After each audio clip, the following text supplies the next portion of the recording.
All right, last quad form problem.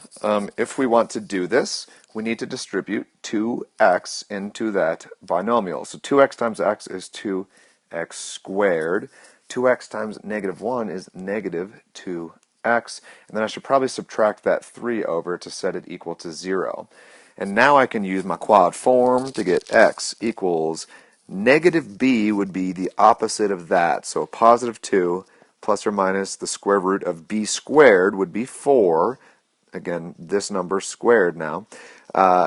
4 minus 4 times a is 2, leading coefficient, times c is negative 3. So again, I see a double negative, so I'm going to cancel that out. And that will all be divided by 2 times a, which is 2. So let's simplify things. 2 plus or minus what? 4 times 2 is, well, okay, let's do this. 2 times 3 is 6. 6 times 4 is 24. 24 plus 4 is 28. So 2 plus or minus the square root of 28 all over 4. How does that simplify? 28 is what? It is 7 times 4 is 28.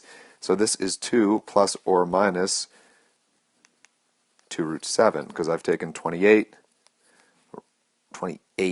I've written it as square root of 4 times 7, which means 2 root 7, by pulling that 4 out by square rooting it. Can do that because there's multiplication between those terms.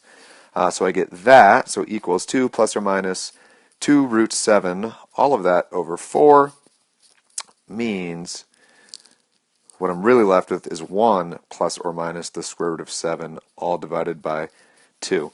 Picture if this 4 were written as 2 times 2, you could cross that 2 off with that 2, leaving you a 1 right there, and you could cross that 2 off with that same 2, leaving you a 1 there. That probably just made it terrible, but 1 plus or minus root 7 all over 2 should be your solutions.